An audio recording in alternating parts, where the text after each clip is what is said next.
আজকে করে লাইয়া সেক্রেটারি আজকে ভালো হইব হও দিবে মামা দিবে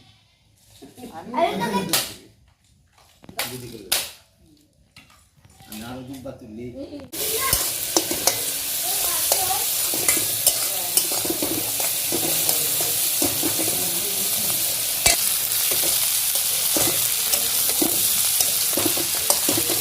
এত সুন্দর কুমড়া হয়েছে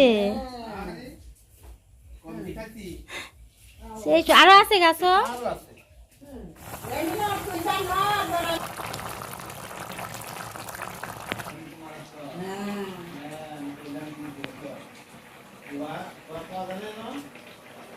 মারপিট না একদম মারপিট না এখানে রেডি করছি সব আরে আমি একটু পরে ভালো ড্রেস পরো গিয়ে যাও যাও পরে কি এখনই তো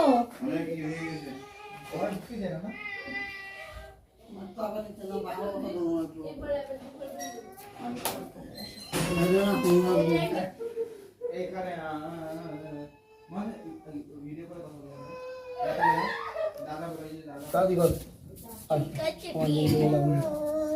এখন আমার ফুল রেস্টি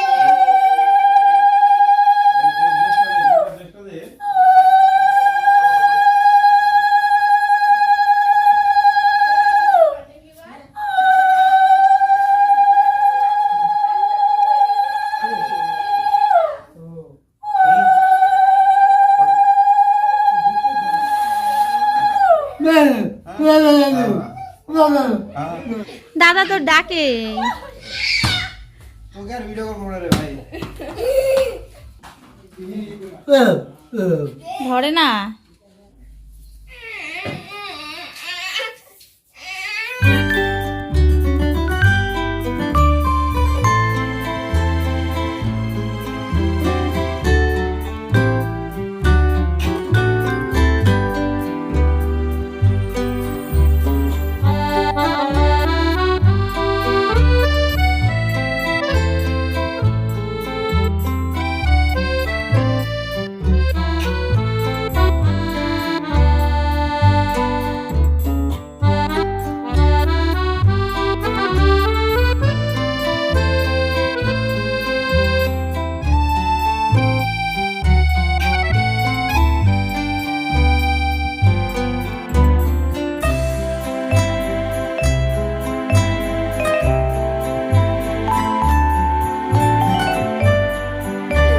কেউ ফোঁটা দেয়নি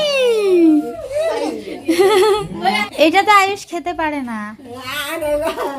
আরেকবার বাই দিব আমরা দিয়াম সবাই দিয়াম না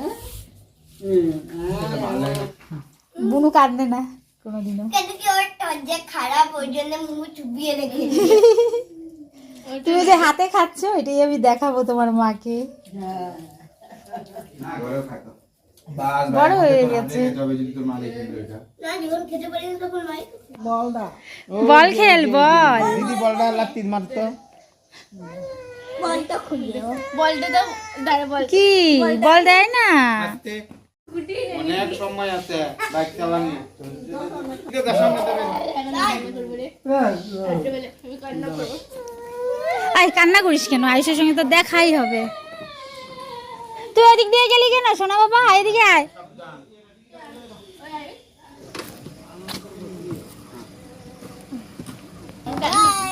বাই গুড ইভিনিং বন্ধুরা welcome back to my family আশা করি সবাই ভালো আছো সুস্থ আছো আমরাও ভালো আছি তবে মুহূর্তের মধ্যে বাড়িটা একদম ফাঁকা হয়ে গেল সেটা একটা দুধের শিশুও বুঝতে পেরেছে আমি চাইলে বিকেলবেলায় তোমাদের সামনে আসতে পারতাম আমি চেয়েও ছিলাম বিকেলবেলায় মাঠে গিয়ে তোমাদের সঙ্গে কথা বলবো কিন্তু বিশ্বাস করবে না বন্ধুরা আমি ক্যামেরাবন্দি করার সুযোগ পাইনি আয়ুষ এতটাই কান্নাকাটি করেছে ওরা সবাই চলে যাওয়ার পর ওকে সামলাতে সামলাতেই আমার এতক্ষণ টাইম কেটে গেল তো খাইনি ওদের সামনে খাওয়াতে পারিনি ও তো লোকজন থাকলে খেলাধুলাতেই ব্যস্ত থাকে খেতে চায় না তো ওরা যাওয়ার পর খাবার নিয়েছি খাবারও খাওয়াতে পারিনি তারপর সন্ধ্যের পর ওরা পৌঁছে যখন ভিডিও কল করলো ভিডিও কলে ওদের সঙ্গে একটু কথা বললো তারপর একটুখানি ভাত খেয়েছে আগে কিছুতেই খাওয়াতে পারিনি কান্না কাকে বলে এত যে কান্না করেছে তো এখন ভালো মুডেই আছে দিদুনের সঙ্গে খেলছে আমি এই ঘরে এসেছি, আমার সেজদা কিছু জিনিস নিতে ভুলে গেছে তাড়াহুড়োর মধ্যে। আমি তো আজ যাইনি ওদের সঙ্গে, আমি যাব কাল।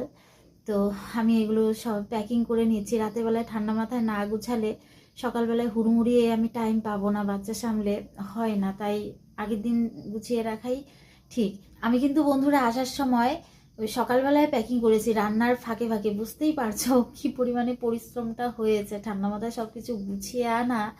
মানে বাচ্চা থাকলে তো একদিনের জন্য এলেও, এক রাতের জন্য এলেও এক সংসার নিয়েই বেরোতে হয়, ওর কোনো জিনিস তো স্কিপ করা যাবে না। আমি তো এক ড্রেস নিয়ে চলে এসেছি, কিন্তু ওর তো সব কিছু নিয়ে আসতে হবে। শীতের পোশাকও এনেছি, শীতের পোশাক যদিও কাজে লাগেনি, অতটা ঠান্ডা পড়েনি, ফ্যান চালাতে হয় না, কিন্তু ফুল হাতা পরানোর দরকার হয়নি। তো ভাবছি ড্রেস দুটো রেখে যাব, শীতকালে তো আবার আসবোই, তখন আমার দুটো ড্রেস কম আনলে হবে। আমি এখন বন্ধুরা আমার ঘরে রয়েছি, আসার পর থেকে এ ঘরে আসার সুযোগই পাইনি। সোনা বাবার এসেছিল দেখে তবুও প্রয়োজনে দু একবার আসা হয়েছে, কিন্তু আগে যেমন এখানে এসে শান্তিতে নিজের মতো করে পড়াশোনা করতাম, হাতের কাজ করতাম, সেটা এখন দুঃস্বপ্ন। এখন প্রয়োজন পড়েছে বলেই এসছি, তাই তোমাদের সঙ্গে একটু গল্প করছি। অনেক মেমোরি রয়েছে এই ঘরটাতে, ছোট থেকে বড় হওয়া। তো বন্ধুরা আমার আজকের ব্লগটা হয়তো কবে যে দেব সেটা আমি জানি না, খুব স্লোতেই চলছে, অনেকটাই পিছিয়ে আছি। তবে আজকের ভাইফোঁটার অনুষ্ঠানের যেটা মানে ফোঁটা দেওয়ার রিচুয়ালসটা রয়েছে আমাদের, সেটার ভিডিও অলরেডি তোমরা অনেক আগেই পেয়ে গেছো। ভাইফোঁটার পরের দিনই আমি এটা আপলোড করে দিয়েছিলাম, আশা করি তোমাদের ভালো লেগেছে। আজকে ডিটেলসটা রইলো। তো বন্ধুরা সবাই আমরা একসঙ্গে হয়েছি, তার মধ্যেও কোথাও একটা কমতি ছিল, আমি প্রতি মুহূর্তেই ফিল করেছি। জানি না এই শূন্যস্থানটা আমার জীবনে কখনো পূর্ণ হবে কিনা, বা কবে সেই সৌভাগ্য হবে, আমি সেটার জন্য এখনও ওয়েট করছি। ভগবানকে খুব বিশ্বাস করি, ভগবান চাইলেই হয়তো বা আমি আমার জীবনের শূন্যস্থানটাকে পূর্ণ করতে পারবো। আমার ভাইফোঁটার দিনে, প্রতি ভাইফোঁটাতেই আমার খুব মন খারাপ হয়, যাকে আমি বিশেষভাবে আশা করি, মানে যে আমার ছোটবেলা থেকেই ভাইফোঁটা ভাইফোঁটা আশা করেছিল, যে বলতে পারো ভাইফোঁটার কাঙাল ছিল, সেই এখন আমার থেকে অনেকটা দূরে থাকে, তাই ওকে আর ভাইফোঁটা আমার দেওয়া হয় না। তো প্রত্যেক বছরই ওকে আমি মিস করি। তোমাদের অদ্ভুত মনে হচ্ছে কথাগুলো, আস্তে আস্তে সবই তোমরা জানবে।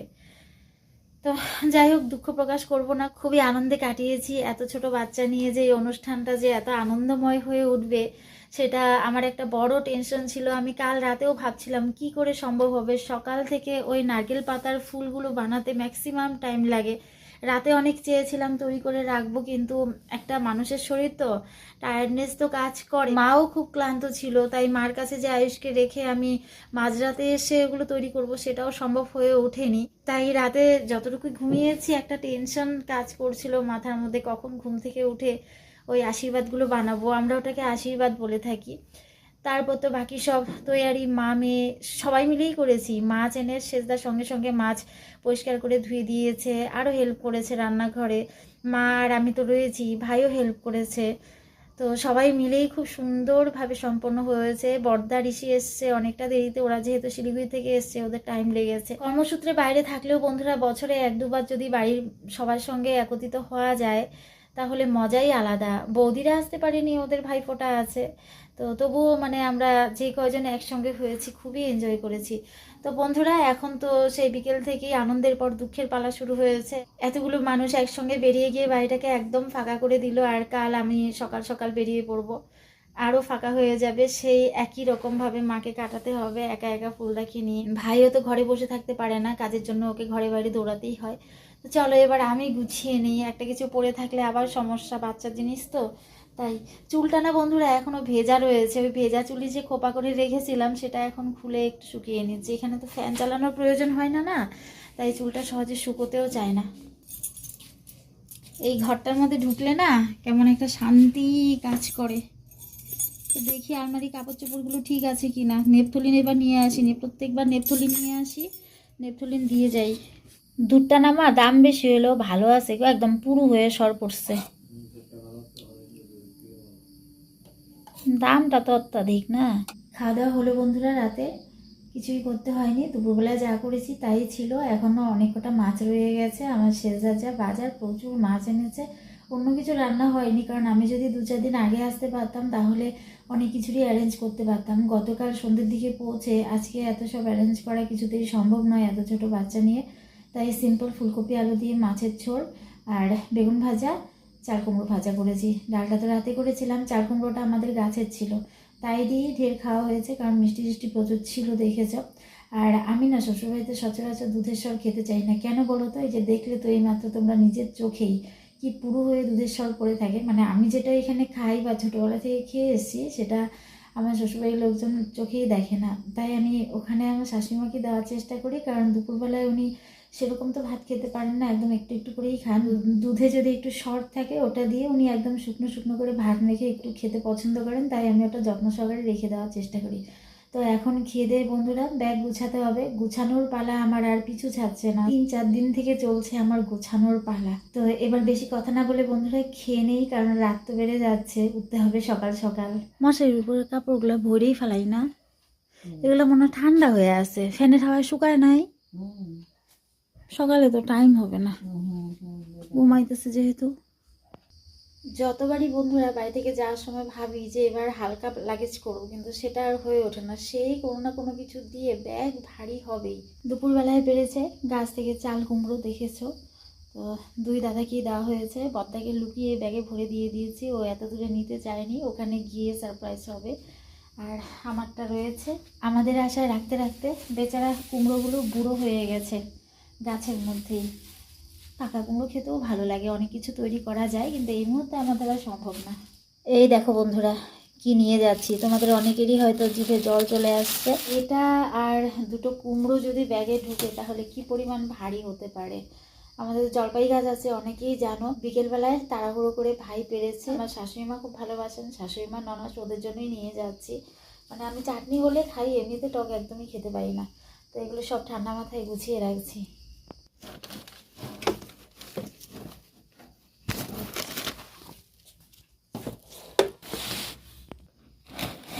আওয়াজও তো করা যাবে না, তোমার ভাইয়ের ঘুম ভেঙে যাব।